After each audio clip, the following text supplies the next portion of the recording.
30대 후반의 나이인 저는 직장인이자 동시에 가정주부입니다.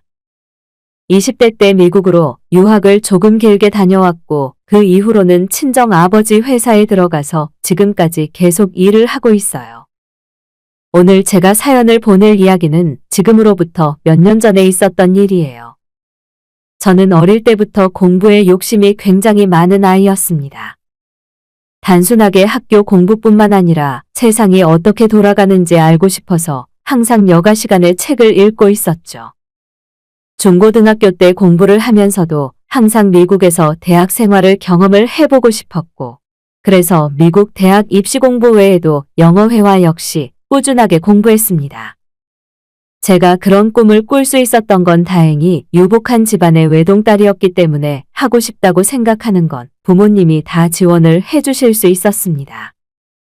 할아버지부터 공장을 운영하셨고 우리 아버지가 일선에서 경영을 맡게 된 이후로 사업이 엄청 커지게 되었어요. 원래 할아버지 때는 직원이 4, 5명 정도였는데 아버지가 그걸 물려받아서 직원 30명이 넘는 큰 규모로 사업을 늘리셨습니다. 다른 건 몰라도 제 공부에 대해서는 지원을 아끼지 않으셨고 덕분에 대학을 미국으로 갈 수 있었고 대학원 박사과정과 제가 원하는 과정까지 실컷 공부를 마치고 났더니 30이 훌쩍 넘어 한국으로 돌아왔습니다. 주변에서는 친정아버지 사업을 물려받을 거라고 생각했고 평소에 무뚝뚝한 우리 아버지도 제가 한국에 돌아오니 내심 든든하게 생각하셨죠. 저희 아버지에게는 단 하나의 걱정거리가 있다면 건강이 그리 좋지 않으셨습니다. 젊은 시절부터 새벽부터 밤늦게까지 너무 열심히 일을 하셔서 그런지 건강이 별로 좋지 않으셨고 제가 한국에 들어오자마자 더 늦기 전에 빨리 시집을 갔으면 좋겠다고 말씀을 하셨습니다. 저 역시도 나이가 적지 않았기 때문에 그 말씀이 맞다고 생각했어요. 언제든 좋은 사람을 만난다면 결혼을 하고 싶었고 자식을 낳아 가정을 꾸릴 생각을 하고 있었으니까요. 다만 그때까지 만난 남자들이 제 마음에 들지 않았을 뿐이죠. 그러던 어느 날 아버지께서 넌지시 제게 소개팅 이야기를 꺼내셨어요. 너 남자 한번 만나볼래? 괜찮은 사람이 하나 있는데 너 마음에 들지 모르겠다. 또 아빠 친구 어디 사장님 아들이에요? 말씀은 고맙지만 마음만 받을게요.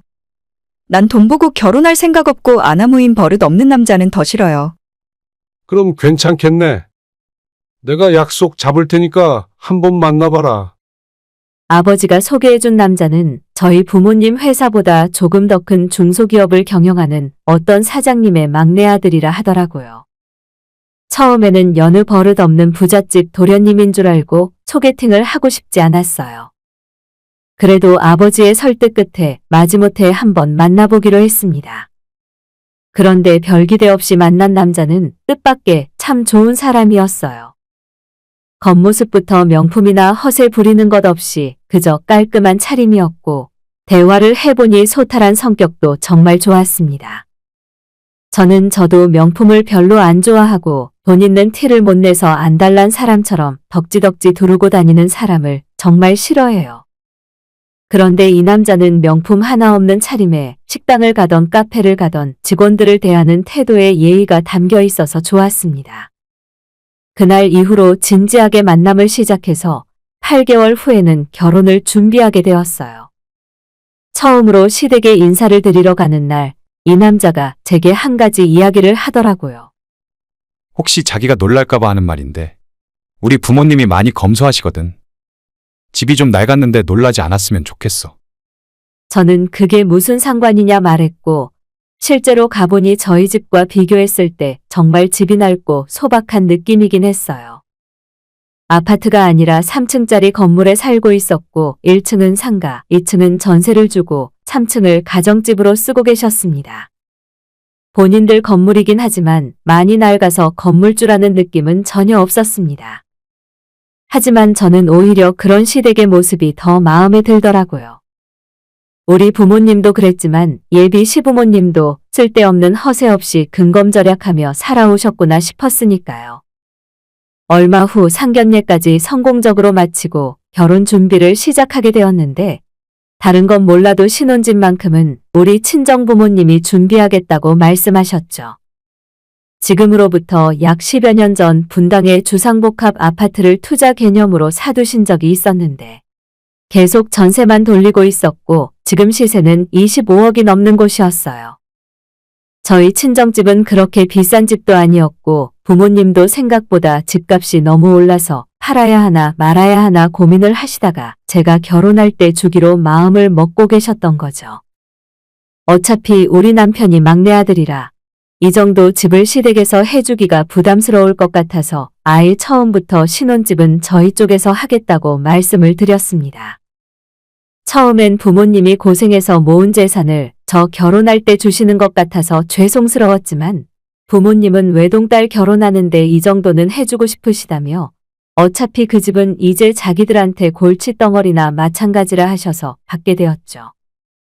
시댁에서는 처음에 집은 남자 쪽에서 해야 한다고 말씀을 하셨었지만 대충 이야기를 전해 듣고 난 뒤로는 반대는 안 하셨습니다. 그렇게 결혼 준비가 차질 없이 진행되는 것 같았는데 결혼식을 채 한 달도 남기지 않았을 때 친정아버지가 일을 하시다 쓰러지셨어요.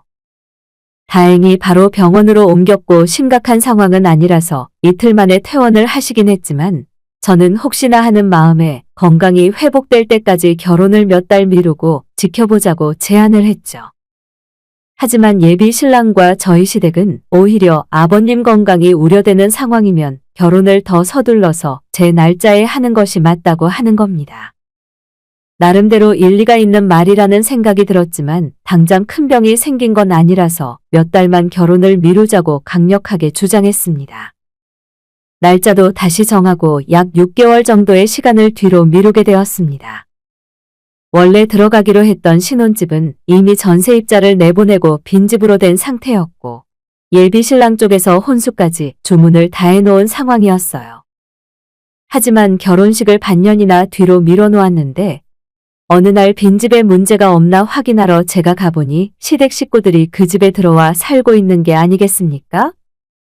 저는 어떻게 된 영문인지 몰라서 어리둥절해하고 있으니 예비 신랑이 아무렇지 않게 무슨 일로 왔냐고 묻더라고요. 아니, 왜 다들 여기에 있는 거야? 오빠, 나한테 말도 한마디 없었잖아.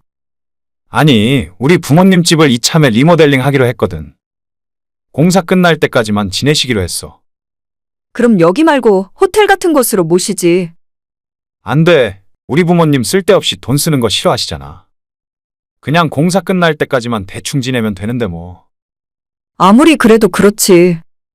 신혼집인데 우리가 살기 전에 먼저 어머님, 아버님이 들어와서 사시는 게 맞아? 그냥 며칠 지내는 건데 뭘 그렇게 심각하게 생각해. 딱 공사 끝날 때까지 한 달만 있다가 가실 거야. 처음엔 제게 공사 기간이 한 달이라 하더라고요. 하지만 한 달이 다 끝나도록 공사는 끝나지 않았고 그게 2달, 3달까지 시간이 계속 늘어났습니다. 답답한 마음에 일주일에 한두 번씩 찾아갔지만 나중엔 아예 그 집안 식구들이 자기 집처럼 행세를 하더라고요. 살면서 전기나 가스도 펑펑 쓰고 관리비가 전부 제 통장에서 자동이체 되고 있는데도 돈을 주겠다는 말 한마디 없었습니다. 저희 아버지와 비즈니스로 엮여있는 사람이라 제가 버릇없이 함부로 행동할 수도 없었고 어떻게 해야 이 사람들을 쫓아낼 수 있을까 매일 고민했어요. 하다 어느 날 공사가 언제 끝나는지 너무 답답해서 시댁 집으로 가봤는데 공사는 아예 시작하지도 않았는지 전혀 그런 흔적이 보이질 않았습니다. 혹시나 하는 마음에 근처 부동산에 가서 물어봤는데 애초에 그 건물 자체가 시댁 건물이 아니었습니다. 건물주는 우리 지역에서 커다란 암소 갈비집을 하고 있는 사장님 거라 하고 애초에 시댁 식구들은 그 건물에서 월세를 살고 있었습니다. 그마저도 계약기간 만료로 쫓겨난 상황이었고요. 저는 부동산 사장님의 이야기를 듣고 너무 혼란스러웠습니다. 뭔가 잘못되어도 엄청나게 잘못됐다 싶었어요. 사업을 하고 있는 사람들이 왜 월세를 살고 있었는지, 나한테 왜 본인 건물이라고 거짓말을 한 건지 이유를 알 수가 없었죠. 바로 그날 저녁 아버지에게 그분을 어떻게 알게 된 거냐고 물었더니 골프 모임에서 소개받아서 알게 되었다 하시는 겁니다. 그 사람이 무슨 회사를 하고 있냐 다시 물었고 아빠는 자기가 처음 만났을 때 받은 명함이 있다며 저한테 보여주셨어요. 제가 그 회사 홈페이지를 인터넷에 검색해서 들어갔더니 이름은 사장 이름이 맞는데 얼굴이 전혀 다른 사람이었어요. 아마 동명이인인 회사를 찾아서 거길 사칭하고 있거나 아니면 아예 이름까지 속였겠죠. 저와 저희 친정 재산을 노리고 접근한 일가족 사기꾼이었던 것 같아요. 저는 그 집안 식구들을 사기죄로 고소하기로 마음을 먹었고 속내를 숨긴 채 확실한 증거를 모아나가기 시작했습니다. 제가 고소 준비를 하는 동안 남자친구와 거의 만나지 않았고 연락도 하지 않았더니 이러다 사이가 멀어지고 파혼이라도 할까봐 몸이 닳고 애가 탔는지 그 집안 식구들이 저한테 먼저 연락을 하기 시작했습니다.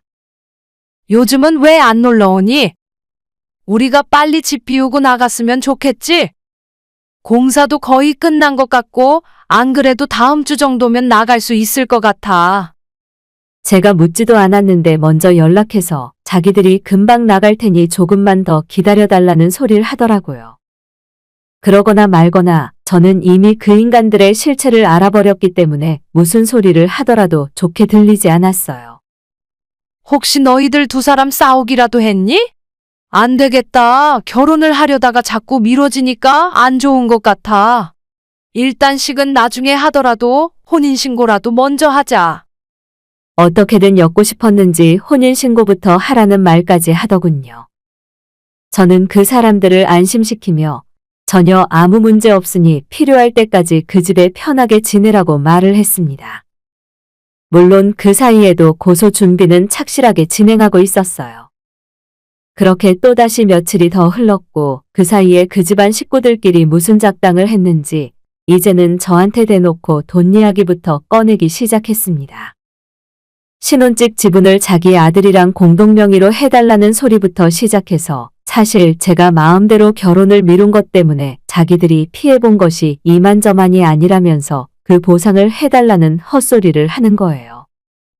내가 주변에 청첩장 다 돌려놨는데 너가 고집 부리는 바람에 주변에 망신당하고 손해본 것이 이만저만이 아니야. 며느리 앞에서 할 소리는 아니지만 사업을 하다 보면 이래저래 아는 사람이 많잖아. 그 중에는 정치인도 있고 뒤에서 힘써주는 사람도 있다니까. 뒤에서 힘을 써줘요? 어떻게요? 조폭 같은 거 말씀하시는 거예요? 조폭. 그래, 굳이 따지자면 그런 사람들이지. 왠지 아버님이 지금 저를 협박하시는 걸로 들리는데요. 제가 손해배상을 해주지 않으면 조폭이라도 동원하겠다고 하시는 거예요? 아무리 가족이 될 사람들이라지만 계산은 확실하게 해야 하는 거야. 그냥 가볍게 흘려 듣지 말라고. 우리는 진심으로 하는 소리니까. 너희 부모님 집까지 다 알고 있는데 뭔들 못하겠니? 아마 그쪽에서도 어느 정도 눈치를 챈 건지 정말 막무가내로 저한테 돈을 내놓으라 요구를 하면서 협박을 하는 겁니다. 일단 나중에 다시 이야기하자 말을 하고 저는 그 길로 모아놓은 증거자료들과 협박 녹음 파일까지 들고 경찰서로 달려갔어요. 심부름 센터를 시켜서 그 집안 식구들의 뒷조사까지 어느 정도 다 마친 상황이고 정말 처음부터 끝까지 다 거짓말이었습니다. 아무것도 없는 개털에 남자친구의 아버지는 사기 전과까지 있는 범죄자였어요. 그 인간들을 현행범으로 잡기 위해 경찰과 함께 한꺼번에 집으로 쳐들어갔고 온 식구들을 한 방에 잡을 수 있었습니다. 제가 모은 사기 증거가 너무 확실하고 협박까지 대놓고 했기 때문에 그 집안 세 식구는 바로 잡혀서 구속수사를 받게 되었어요. 체포되고 며칠 후에 제가 남자친구를 만나러 찾아갔는데 전혀 반성하거나 제게 사과하는 것 없이 이를 악물고 화를 내더군요. 너 어떻게 나한테 이럴 수가 있어? 뭔가 오해가 있나 본데 너한테 잘 보이고 싶은 마음에 조금 거짓말을 한 건 사실이야. 하지만 사기라니 그런 생각은 해본 적도 없어. 저는 그 말을 들으며 내가 이런 인간한테 속아서 결혼을 할 뻔했구나 싶어 제 스스로 한심하고 바보처럼 느껴졌어요. 예전에는 눈치를 채지 못했는데 이제 보니 하나부터 열까지 부잣집에서 태어나 자란 사람이랑은 거리가 멀었습니다. 내가 감쪽같이 속은 건 인정할게. 근데 자꾸 생각하면 생각할수록 화가 나더라. 너희 식구들처럼 어설픈 놈들한테 속아 넘어가서 나한테 만나보라 소개까지 시켜준 우리 아빠가 정말 자책을 많이 하고 계시거든. 야, 솔직히 속은 사람이 멍청한 거지. 우리가 뭘 그렇게 잘못했어? 지금 여기 들어와 있다고 해서 다 끝난 줄 알지? 끝까지 자기가 잘못했다는 말은 할 줄 모르더라고요. 그래서 저는 협박과 사기로 그 사람들을 고소했고, 그동안 내 집을 무단으로 점거하고 사용한 것에 대한 민사소송과 저런 인간들에게 속아 결혼 준비를 하면서 발생한 모든 정신적 물질적인 피해까지 싹 다 손해배상 청구를 시작했습니다. 제가 고소했다는 소식을 전해 듣고 남자친구는 자기들이 잘못했다며 하다못해 민사소송이라도 하지 말아달라고 부탁을 했습니다. 꼼짝없이 남자친구네 온 식구들이 전과자가 되게 생겼는데 이제 정상적으로 돈을 벌지도 못한다며 식구들 모여 살 수 있는 방은 하나 있어야 하지 않겠냐면서 민사소송만은 제발 하지 말아달라고 싹싹 빌었어요. 자기야, 아니 민서야. 내가 이렇게 빌게. 너 속이려고 한 거 인정할 테니까 민사까지 거는 건 하지 말아줘. 우리 식구들도 여기서 나가면 밥은 먹고 살아야 할 거 아냐? 에이, 나한테 대단한 사람들 많이 안다면서 협박할 때는 언제고. 갑자기 왜 이렇게 약한 척이야? 소송 결과 나오면 100원짜리 하나까지 다 받아낼 거니까 기대해도 좋아. 야, 너 진짜 나한테 이럴 수 있어? 내가 나가면 너랑 너네 식구들을 가만히 둘 줄 알아? 1분도 못 가서 금방 본색을 드러냈습니다. 지금 사건이 한참 진행 중인데 그 집안에서 아버지는 동종 사기 전과도 있어서 또 재판을 받으면 장기실형을 면치 못할 거라 하고 그 집안 엄마나 전 남자친구는 유치장에서 얼마 전에 나왔어요. 그렇다고 죄가 없어지는 건 아니고 재판 결과에 따라 또 실형이 나오면 그땐 또다시 감옥에 들어간다 하더라고요. 민사는 이제 시작이라 과연 얼마를 배상받을 수 있을지는 모르겠지만 그 집안 식구들이 가진 모든 통장이나 재산들을 싹 다 압류 넣어버릴 겁니다. 이미 저희 변호사가 그 집안 식구들의 통장 계좌는 동결된 상태일 거예요. 저는 이미 저 인간들은 잊고 다시 예전처럼 살고 있는 중이고 앞으로도 평생 제 변호사가 저 집안 식구들을 따라다니며 정상적으로 발붙이고 살지 못하게 만들 겁니다. 최근에 친구를 통해서 저보다 3살이 많고 공기업에서 일을 하는 남자분을 소개받았고 좋은 마음으로 만남을 이어가고 있어요. 한번 사기꾼에게 당해봤기 때문에 이번에는 무엇보다 신원이 확실한 사람이란 걸 먼저 확인했고 둘 다 결혼을 전제로 만나고 있습니다. 저를 속이려고 했던 인간들은 평생 지옥 불구덩이 속에서 살게 할 거고 저는 아무렇지 않게 평범하고 행복한 삶을 살아갈 거예요.